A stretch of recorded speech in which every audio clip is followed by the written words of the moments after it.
What's going on, everyone? Welcome back. This is Blue Corner MMA, and today I want to talk about Francis Ngannou versus Stipe Miocic 2. Now, if you like the content in this video, remember, treat that like button like Tony Ferguson treats a steel pole with his leg and absolutely destroy it. Now, let's get into this fight.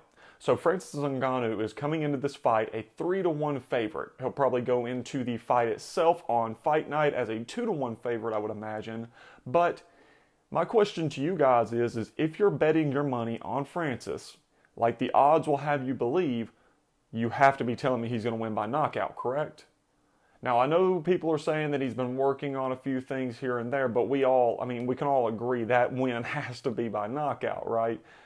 So that kind of makes me a little worried. Now, don't get me wrong. We all know Francis has his power. We saw his last fight. We've seen the Alistair Overeem fight of where he sends people into absolute orbit, takes their soul from them, knocks the personality out of the back of their head kind of shots. We've all seen that.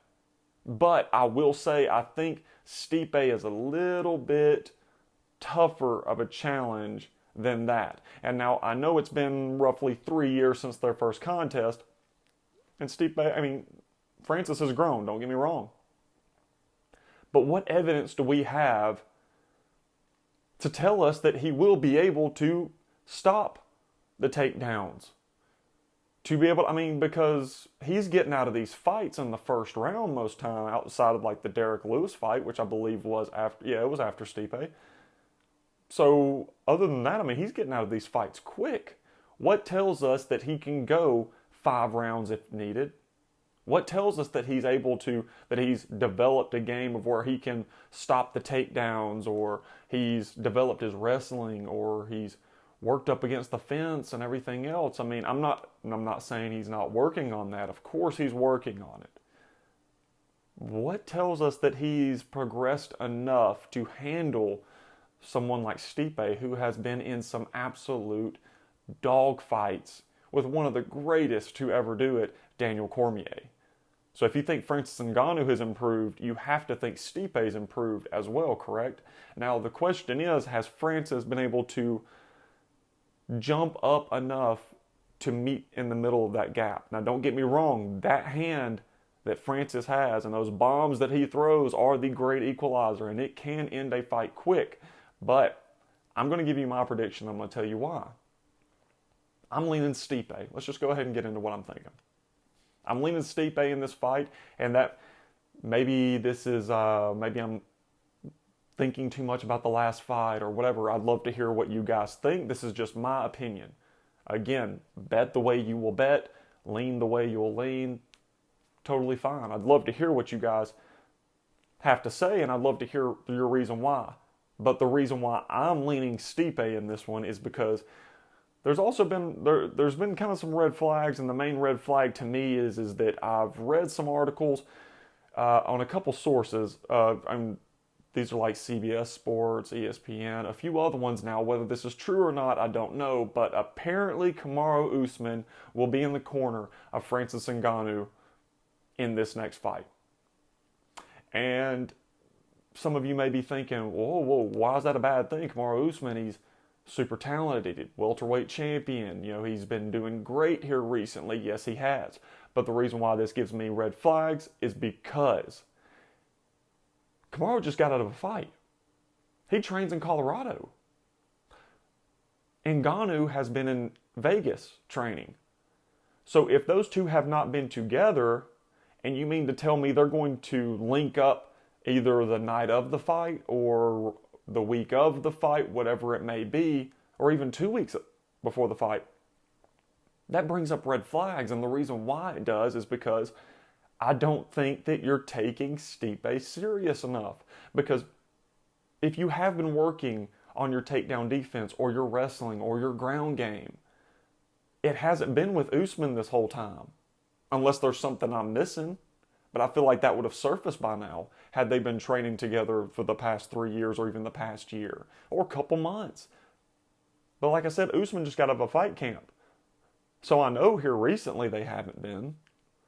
So that being said, if you're bringing in Usman to be your cornerman, to help with the takedowns and the wrestling and everything else, that's not giving Stipe enough credit. Wouldn't you want, and I'm not sure who his other cornermen are, I'm sure whoever he's been working with wrestling will be there as well, but why are you bringing in Usman if you already have that guy in that's been working with you for the past 3 years or a couple months or whatever it is? Because that's the guy that has been seeing you progress. That's the guy who knows your weaknesses and your strengths.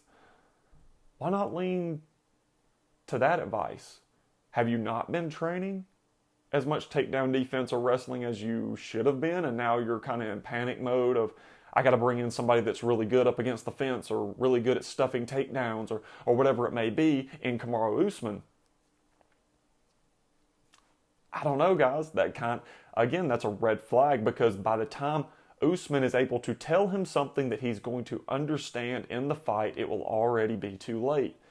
It'll have to be in between rounds. He can yell at him all he wants, but if they don't have that chemistry or understanding of what the terms mean and everything else, that's not going to help you in the middle of the fight. It will confuse him.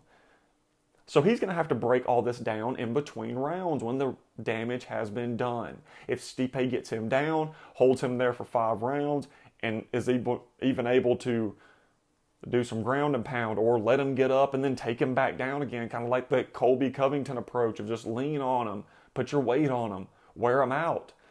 Slowly but surely that power starts to dwindle. And he hasn't been in these 5-round fights. Stipe's been active. Stipe's been in some long ones. He's been in some wars. He knows what it's like to go into those deep waters. That last DC fight, he was gassed. Couldn't even celebrate after the fight. He was so tired. So he's been there. Francis hasn't. So if each round he is depending on Kamaru Usman to tell him how to get out of this situation, but in between rounds, by the time he might figure it out, 3rd, 4th round, the damage has already been done. Now again, that's if he does not catch Stipe. I'm not saying there's no possibility. I'm just saying there's no evidence to make me think that it's going to go any other way. We've seen Stipe, we've seen him go through what he's gone through with some crazy fights, digging deep, making adjustments, and winning fights. And he has so many different arsenals that he can lean on.